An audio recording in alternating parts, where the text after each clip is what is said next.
Honourable member from Sherwood Park.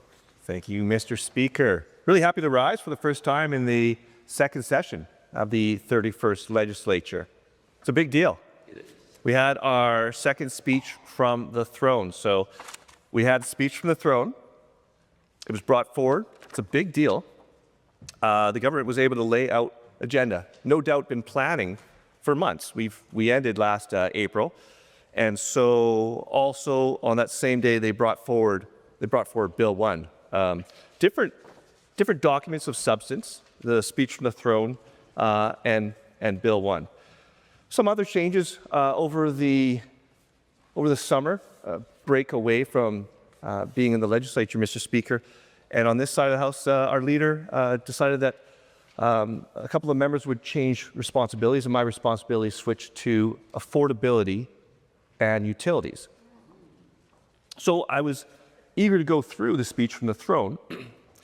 After the summer that I had with the town halls that some of my colleagues have mentioned, where we were talking to people about what the priorities are, the priorities that are there for Albertans. So after those priorities that we had heard, I assumed the government would probably be hearing the same priorities, and I thought we'd see those in Bill 1. Bill 1, International Agreements Act. But then first I got the first document, the speech from the throne, and I thought I'll dig into this and I'll look for how we're going to be addressing affordability, which came up in our Better Together town halls. It's one of the top priorities in this province. And Mr. Speaker, when I talked to municipal leaders after this most recent election, there was a big change agenda across this province in a lot of communities where whole councils were voted out. The incumbents didn't have successful campaigns, and new councillors came in running on a change agenda. The number one issue, communities around our province, affordability. So there, I was expecting to see some focus on affordability in Bill 1. But then I thought I'd go back to the speech from the throne. I looked for affordability. Mr. Speaker, affordability is a word that's not mentioned once in the speech from the throne. But the word afford is in the section on investment in infrastructure. And it says, and although right-sizing Alberta's growth rate is critical, our province cannot afford waiting to make the investments in infrastructure that are needed to catch up with the growth that has already occurred. The province cannot afford. Not a whole lot on affordability. So then I got to Bill 1, Mr. Speaker. Happy to dig into this large document, actually the smallest bill that I've received since I became a legislator in May of 2023, Mr. Speaker.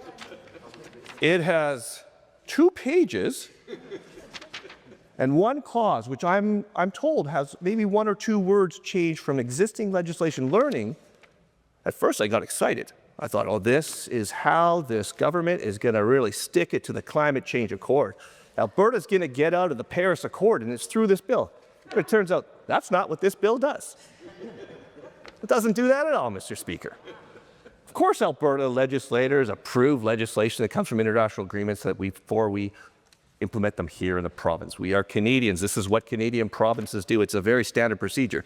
But so now we have this really important Bill 1, which I'm at a loss for large things to debate that relate to affordability. So then I want to talk about the speech from the throne, and there's nothing in the speech from the throne on affordability. It is a huge issue in this province, Mr. Speaker. And as members of this House have debated on this side with regards to Bill 1, we were limited on debate yesterday in Bill 2. And it is hard to get up in this House talking about Bill 1 and not be able to talk about how we have had injustices in this legislative system with time allocation. I don't understand why we have a bill with 1 page that's not time allocated, and yet we have Bill 2 come in with transformative legislation never implemented before in this province, and we were left to only have a limited time to talk about that, Mr. Speaker. Honourable member, I'm not gonna cut you off, but one of the standing orders says to not re-debate something that's been settled in the House.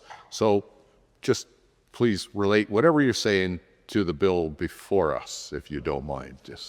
Thank you, Mr. Speaker. Well, Mr. Speaker, in Bill 1, I hope that the International Agreements Act is going to address issues within this province with regards to affordability. I hope that when we have this legislation come through and is before the House, it does something to address affordability in this province. Because I'm hearing stories that are a little unsettling, and I'm not sure what to do about them without bringing them forward to this legislature for debate.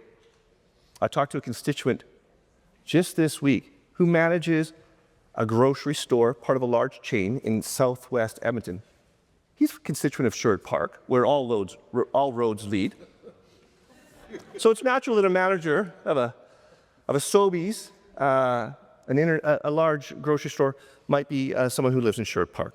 What was so interesting, Mr. Speaker, is when he talked about security that they have to bring in, private security that they have to bring into their store. They're spending over $3,000 a month on undercover security. And they estimate that they are losing about $30,000 a month from shoplifting. I thought, look, this is incredible. He gave a great example of how the system that we have in our province is not working for Albertans. Two people came in, they looked like patrons. They filled up their shopping cart with the manager's estimation of about $1,200 worth of grocery. They walked it past the checkout till, out the store, into the parking lot. The security identified this. The store manager identified this. They called Emergency Services 911. They got through to the police, and the police determined this is not an emergency.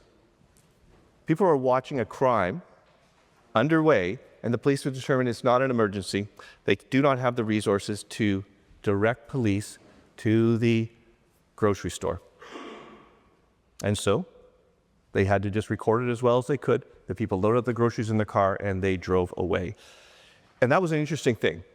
People shoplifting that drove away with their loot.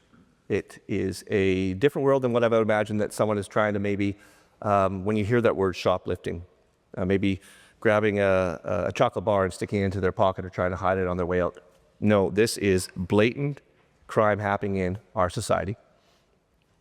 But it's probably being driven by how unaffordable life is in this province. And we're hearing statistics that are alarming. We're hearing statistics where utility prices have gone up 60% since the UCP took government in 2019. We're hearing that currently 1 in 5 young men are unemployed in this province, unable to get their footing underneath them with the honor of good work so that they can earn a living, contribute, and then buy their groceries when they need to. We are hearing 1/3 of Calgarians are food dependent, and the use of food banks at its highest level, Mr. Speaker. And so it's with this environment that we are a part of a larger world, and maybe when we're looking at how we interact with the world as a province, we should be looking at international agreements. Maybe that's affecting affordability here in this province. Maybe we can really dig into that. But we're not seeing that in this bill. We're not seeing that in this debate. It is remarkable to me, Mr. Speaker, that the first bill, the number one priority is what that usually identifies from a speech after a speech from the throne. The number one priority of debate is only being debated by the representatives from this side of the Assembly.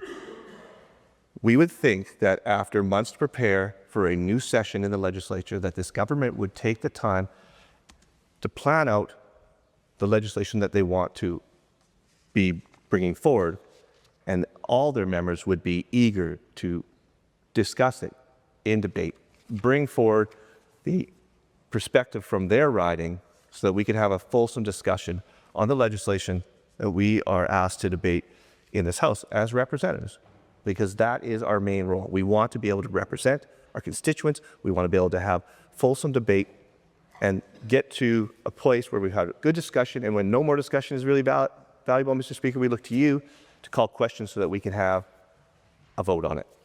But that's been where we have been left now, is an opportunity to maybe to say, could we bring in something here that is going to deal with affordability in our province? Or should we be talking about the high unemployment rate of young men in this province?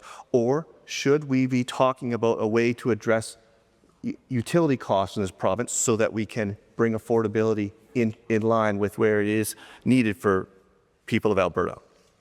Or could we talk about classroom complexity? Is that something we can do more discussion on that could have been brought in further? Will international agreements help us? Maybe somehow with the use of international baccalaureate, bringing that curriculum, and would that be something that is going to be helpful for us in our work as legislators? I'm not sure, Mr. Speaker, but I am feeling like the government has not taken the role of this House seriously enough. There are traditions in this House that require for us to have some fulsome debate, and I would love to have more debate on Bill 1, but Mr. Speaker, there's not a lot to say about a 2-page bill.